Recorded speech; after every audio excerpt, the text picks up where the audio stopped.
Welcome back, everybody. It's been a week since I got to you last, and it's been even longer since I did a night photography video, which is very unfortunate because that's clearly the one you guys all want to see. I don't know why I'm not giving you more of it. First of all, the reason I'm not shooting more in the field and giving you a guide like what I do in the field, how I track it, how I scout my shots, all that, is because it's not Milky Way season, and I'm not in Oregon where I get my best shots. I'm in the UK where it's just cement skies all the time. But I am going to bring you my Lightroom workflow today. It's going to be different and not as comprehensive as the one I did before, which I'll link like here or there. That shows you my entire workflow. That's how I stack and denoise and all that. This is going to be just the Lightroom stuff, and it's going to go more over conceptually how I bring out detail in the Milky Way without making it too sharp or too noisy, how I treat the sky and the colors and try to get it to look natural, the style I like, the stories I like to tell, and I think that's been successful. I think a lot of you want to learn that, so that's what I want to give you. So with that, let's get into it.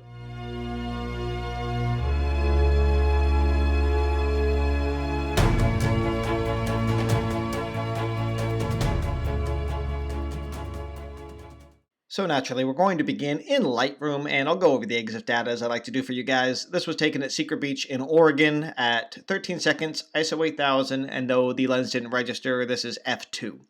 So 13 seconds is my spot start time for the lens I use, which is a 15mm full frame f2 lens. Now this shot's already been stacked, that's why it's a TIFF file, and I go through stacking in its entirety in a different video, which is in the show description, and I've already linked in this video, so you should check that out if you don't know what that means. But essentially it gives me a much cleaner image to work with. A lot of the noise has already been reduced.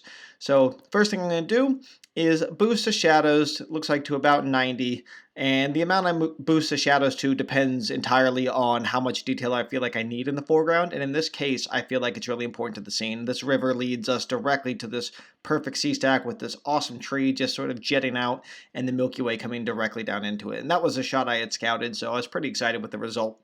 I also like having sort of the detail in the rocks and the separation between the islands. I think is really cool. So the first thing I always like to do is decide what the story I'm trying to tell is and what the intention of the photo is. And I'm going to link a separate video right here that shows you the 5 things I always go through to determine the story and the voice and everything I want to do before I actually start processing. Though I do like to include that verbally as I go through these workflow videos. With this one, what I'm focusing on is the story, this line to this island to the Milky Way. What I'm observing is my sky is a bit dull. I definitely need to clear up some haze, and I need to bring out the foreground more. I need to clean up some weird green, a few exposure things, but yeah, that's basically it. So let's start by leveling this. I'm going to actually use the leveling tool in this case. So we can just grab this and drag across what little bit of a horizon we have. And yeah, that looks perfectly level. I'm going to bring down the highlights, and this all falls under creating a balanced exposure, these first things I'm doing. So I like a black sky when I can get it. I don't like green, which tends to happen. I'm going to bring the exposure up here, and you're going to see that as I get the right exposure for my foreground, first I'm introducing some noise. That's all right. We clean up the noise monsters at the end. But mostly what's happening is my sky is starting to get real, I don't know, lackluster. So we'll throw on a graduated filter and feather it nicely. That's probably going to be maybe a bit too much, but somewhere around there. And I'm going to bring down the blacks in the sky, which also sort of acts as a de-hazing. I'm going to up the contrast so that the sky itself is dark and the stars are bright. That's what you want in your night sky photos, or what most of us want. And there's definitely some weird colors going on, a bit of orange and some green. So I'm going to cool that and bring that towards blue about there, and put the green towards magenta a little bit. This is going to be to taste, and it varies by the sky and what was captured, but I tend to do that most of the time. I tend to try to get any green or orange out of my sky, and if I can, move it towards a black or a deep blue to maybe purple at the most. The noise is going to be a problem, as is the color casting down here. Let's do a similar thing with the greens. I don't know why there's so much green in this, but I'm going to push that towards magenta as well and see if I can just get it to look a bit more natural. I think maybe even taking down the saturation overall, which, yeah, that looks fine. I'm going to bring up the whites and brighten it all a bit more. So all this first stuff I'm doing is pretty typical. I call it creating a balanced exposure, and I'm just sort of getting it where it looks evenly lit. The next thing I tend to do And the order in which I do these depends. In this case, what I'm going to do is I'm going to do a radial filter over my Milky Way because it's just lacking detail, and I want to get that detail in there. So first of all, you can see that Oregon's got some great dark skies, and I have a lot of detail in the Milky Way to work with. I just need to bring it out more. So I'm going to do that with the clarity slider and potentially the dehaze or the blacks, because there's still a lot of haze in there. I think dehazing it straight up is going to be too aggressive. I don't think we can do that so locally. We might be able to do that globally. In fact, I'm going to give that a try. I'm going to go back to that graduated filter we created earlier for our sky, which I believe was this one actually, and I am going to try dehazing a bit. Yeah, that looks a lot better to me. There's always this one section of the galactic center, if I zoom in tight here, that tends to blow out and be just disproportionately lit to the rest of it. Now, you can leave that because that's how the camera picks it up, but I noticed that it just looks too bright to me. It looks unnatural, which is ironic because it's actually how the camera pulls it. But I tend to just bring the highlights down on this little section right here that always gives me some trouble sort of balancing. It likes to jump out while everything else stays about the same luminosity. I'm going to next up the clarity overall in the image. Now this I don't always do, and sometimes at the end I actually bring it back down, but I like to at least test it. And in this case, yes, it makes things noisier, but it makes things crisp and sharp, and I'm going to fix the noise at the end. So I usually move down to my tone curve, and I'm going to do something with the highlights and lights generally, and I don't tend to touch the blacks for my night shots, but we'll see. There's no hard and fast rule. So you can see what I mean. If I boost the highlights, especially here, it really brings out that one section. I do want to usually lift the highlights some because it'll make my stars shine a bit brighter, and then I push the lights a bit so that the image feels a bit more even. And I'm just going to turn this layer on and off to see what that did. I'm alright with that. It's a subtle adjustment, but I think it helps. And coming down to color grading, again, some photos demand it more than others. What I tend to play with is pushing some orange into the scene to kind of warm it, and which I do the highlights and midtones or the shadows depends on the scene. In this case, I would really like some orange in my sand and in the rocks because it should have not orange, but a bit of warmth, maybe is a better term. So I know that my warm hue is about 40. It's kind of where yellow and orange meet, and that's what I call my warm point. If I push that into there, I'm going to go aggressively just to see what it's affecting. I don't think it's going to work in this case, so I don't think I'm going to do any global color grading. What I'll probably do is use graduated filters and other local adjustments to treat that.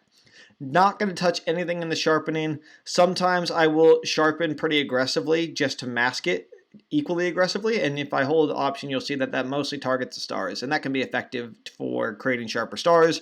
But in this case, I need to clean up my noise first. There's just too much of it down here, so I'm not going to touch the sharpening at this point. At the very end, I might come back and do some of that. The last thing I like to do often is push my blue primary. It gives a bit of vibrance, and there it's bringing out my sand the way that I kind of wanted. A bit more color in the sky than maybe I want, and definitely brought these greens out more than I want. The simplest way to fix green in this particular shot is I don't want any green at all. So I'm going to come up to the green saturation and just take it away, at least most of it there. And I'm going to push the green towards yellow and just sort of take that away. The other option I have, and I might even do in this case, is to just brush where it's showing, like you can see some contrast between here and here where the green is really, I don't know, dense and saturated. So I'm just going to brush in this anywhere I see the green, and I'm going to try to move that towards magenta, which is the opposite of green, and sort of acts as a way to not desaturate it, so to speak, but I guess it's going to blend it a bit more naturally. And that looks good there. So this is how I would typically process my night photography image. I would have stacked it already, which I've done. I would then process it to taste, and I think it looks nice. My sky is about the right color. And the thing I need to do definitely is denoise it, which I'm going to do over in Photoshop because I don't like the features here for that. Now, there are a couple other things I might do here. If I really wanted to get creative or give it a bit of atmosphere, I might create a radial filter through here, and I would add a lot of haze, especially where those sea layers are. So let's boost the exposure and the haze a bit and the whites, and we're going to sort of create like a glow on the horizon there, and then come down to my range mask and do luminance, and I'm going to show the luminance mask. I'm going to try to hide that anywhere that isn't the sky. So if I come up, you'll see it starts to only affect the sky and sort of areas in between the islands, which is what we want. We don't want it to be in the front, we would want it to be sort of behind these rocks and in front of these ones, and that's what we're kind of creating already. And then I would brush the sections that needed more addressing. So let's go ahead and get that. And definitely there. Should not have haze in front of it. The haze should be appearing behind it and on the horizon. And then the last thing I would do is get a much softer flow eraser. So if I'm going to come down here to eraser, and pretty heavy feather, pretty soft flow, and I would just sort of randomly brush in here. What that does is it makes it appear a bit more atmospheric and not like a hard radial filter. The fog wouldn't be quite so even, so I would think about there. So that's an option. I tend to not do this type of thing. If there's already haze there, then I would accentuate it, but I don't tend to create my own, though I do like to show that you can, and a lot of photographers will. So when you see those moody coast shots, oftentimes the mood has been either created or enhanced pretty massively. I'm going to take it away for this shot, though. I liked it before. I liked it with as well, but not what I chose to do with this photo. The other thing I sometimes do is add a bit of color to my Milky Way. You can see there already is some orange and some warmth, so I could accentuate that with our radial filter here, or I could brush it. Sometimes I can even just do it with the local color tools. In this case, I think it looks natural, and I'm going to leave it looking kind of natural. For now, anyway. I think the next thing I need to do is take it over to Photoshop, denoise, and then I can try a couple other things to finish this photo up. So I've moved over to Photoshop. Now, if you don't know how I did that, you literally just right-click at the photo, go edit in Adobe Photoshop, and it will take you over here.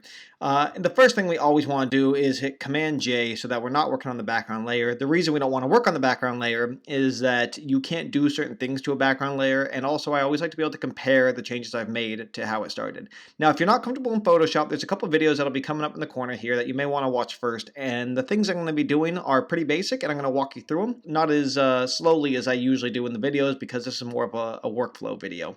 So I'm going to call this layer Secret Beach. And the other thing I noticed at the end is there's a bit of aqua in here that is making the sky kind of a weird color. So I'm going to go to Filter, Camera Raw Filter, which Camera Raw Filter is basically Lightroom in Photoshop. You can make all the same changes. If I scroll down to where the color mixer is, I can go to my hue.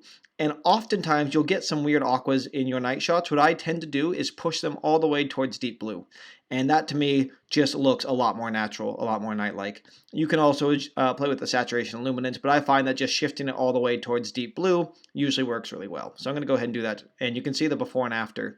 It's affected the corners mostly, and now that just sort of looks more natural and consistent throughout the sky. Again, before and after. So now let's get into the denoising. Those of you who have been following for a while will have already seen this. The dust and scratches tool is massive for denoising. So the first thing we want to do, again, another layer, and I'm going to call this one denoised, just so you can see what it looks like. I will go up to Filter, Noise, Dust and Scratches, and I'm going to remove a lot of these hot pixels and everything. If I take this down to 1, which is usually where I start, I can see that it's not enough. Now, these days, I would have shot this with more exposures, and I would have had a cleaner image to start with. I think I only shot 10 exposures back then to stack, and I would have definitely done at least 25 to 50 nowadays, just because I really value clean images. But we're still going to be able to clean this up nicely, and it would be fine to print at massive sizes, believe it or not. Let's go ahead and go radius of 2. And what I'm going to honestly look to do, the shadows are alright to be black. The reason we have a lot of noise in the dark parts is because I've tried to bring out the shadows, and we don't need as much detail in these shadows as we needed in this part of the foreground, which is where I lifted my shadows. I was looking at the beach, but the rocks don't need it, the darkest parts don't need it, so I'm going to bring those back towards black, silhouette them, remove the noise, and so on.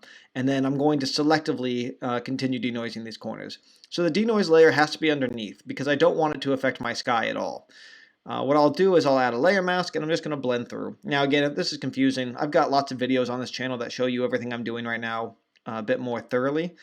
But I guess try to follow along or pause this and go watch some of those other videos if you're not sure what I'm doing. What I'm attempting to do now is denoising just the areas, wow, it's really affecting here, where I don't mind there being a bit of softness. I don't want it to affect my stars at all. I don't mind if it bleeds slightly here. I'm using a pretty soft brush, so the feather should be nice and natural. And I'm denoising all of the foreground, essentially. The tree line as well, because that's bound to have some. And if I turn off my layers, you can see that I basically just got the foreground so far. I'm going to go and catch all the spots that I've missed. Because I'm confident in that selection, I'm going to actually merge the layers. Now, that's a destructive workflow. You don't generally want to do that, but I'm pretty confident in this one. Plus, I already have a full res version of this photo. I'm just doing this current workflow for demonstration purposes, so I'm not too worried about messing it up if I'm honest with you. I'm going to go ahead and duplicate that layer again. I'm going to call it further denoised, and it's going to be a similar thing. I'm going to go back to dust and scratches, and I'm going to focus on that corner that was giving me fit. So I'm going to push this now a lot more aggressively, and that looks fine. There's no more noise in there. So the reason I can push this so aggressively is Photoshop allows us to only affect certain parts of the photo. Again, make that the second layer, create a layer mask, and I'm going to continue brushing in this corner that I know to be the biggest problem spot, as well as this rock formation here. Yes, it's shifting it towards black. I'm all right with that. This is not interesting detail to me anyway. And even in here, potentially, I'm all right with all of this being super soft. I don't want the trees to be as soft in this case, so I'm not going to brush up quite as high, but I do want soft water, and I don't mind missing detail in most of this stretch. So again, let's see what I've masked and what parts I've missed. Go ahead and clean that up.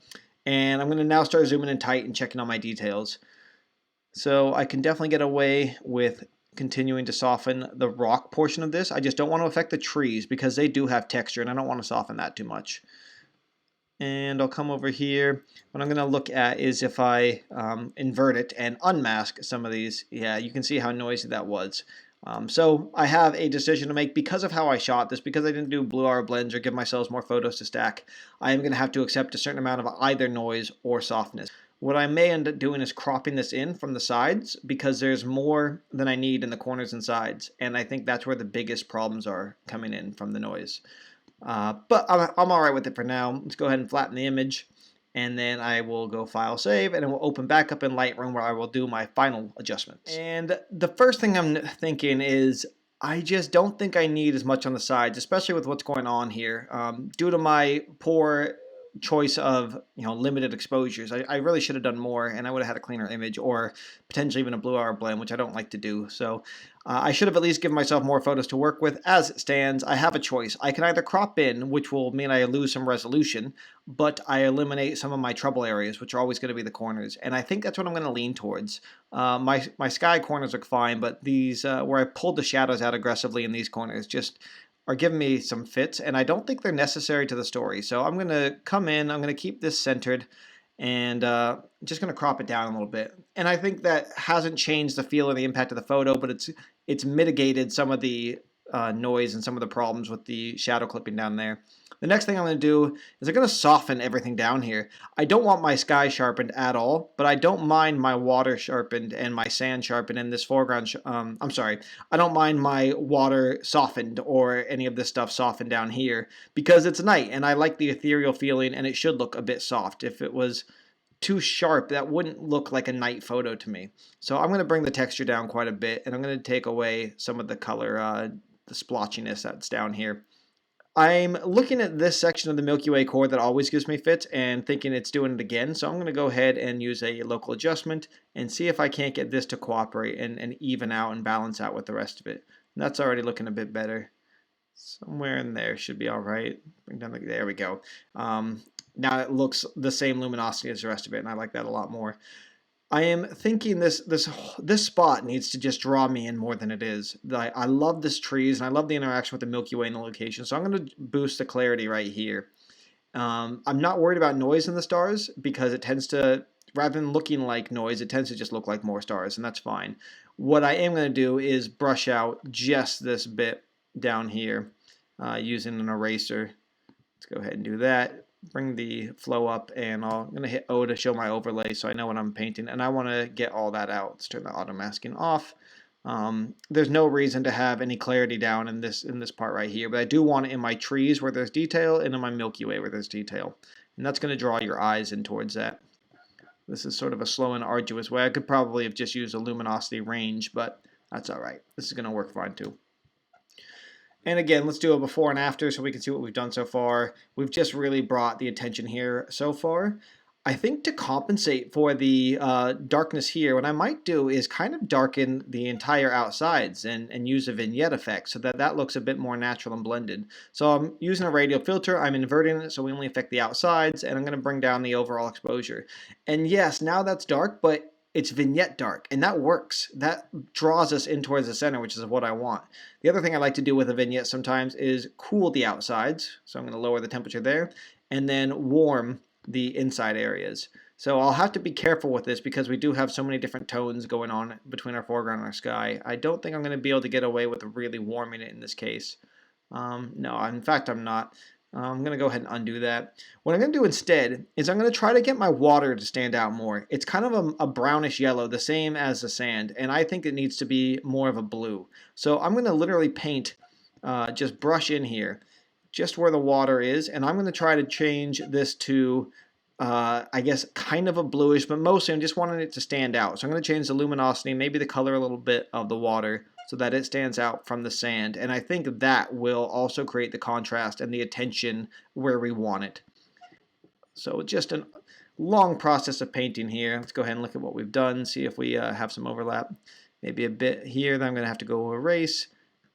So hopefully you know what I'm doing here, guys. Hopefully you understand all these hotkeys and everything. If not, you should definitely spend some time looking at some of the other videos on this channel because I go through all this stuff very slowly and meticulously in other videos. This one, in my workflow video, I like to go a bit quicker because there's so much to talk through. So I like to, I don't know, not challenge your attention spans too much if I can avoid it. So let's turn that layer mask off. I'm going to shift this towards blue, and I'm going to desaturate it. And then I'm going to add some whites and maybe some exposure. In fact, yeah, this is all working really well.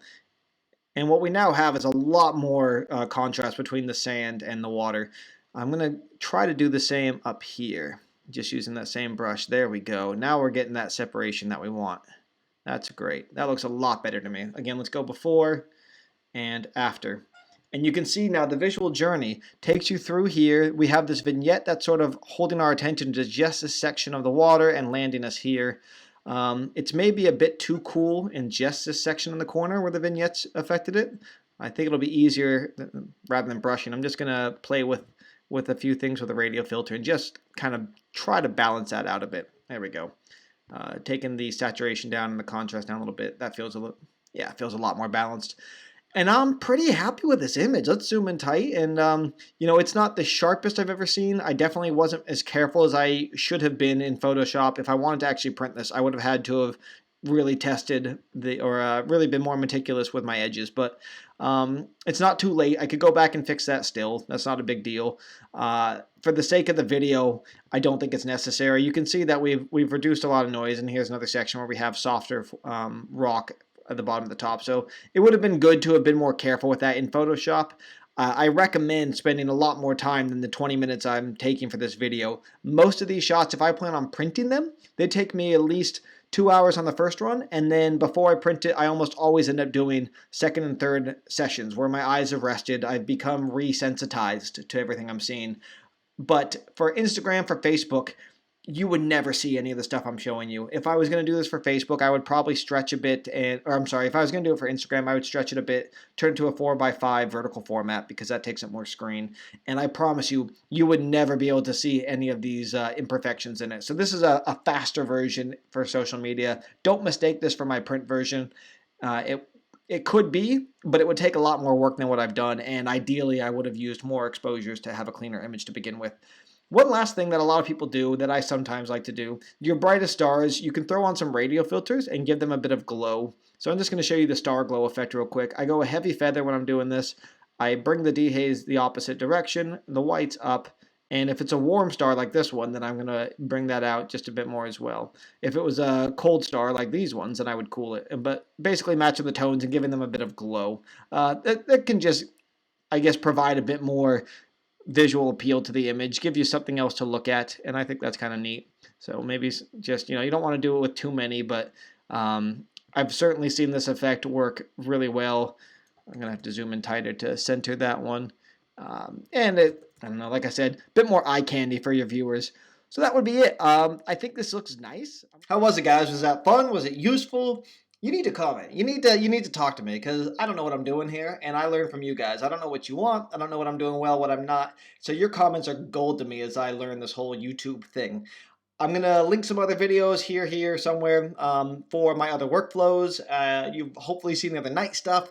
Let me know what you want to see. Let me know what I can do better. Let me know what I need to learn, what I need to practice. If there's a certain video you want to see, I respond to this stuff. Like, I could use all the feedback you're going to give me. So leave it in the comments. Subscribe if this has been enjoyable. Check out some more videos if you enjoy learning from my workflows. I will catch you guys on the next one.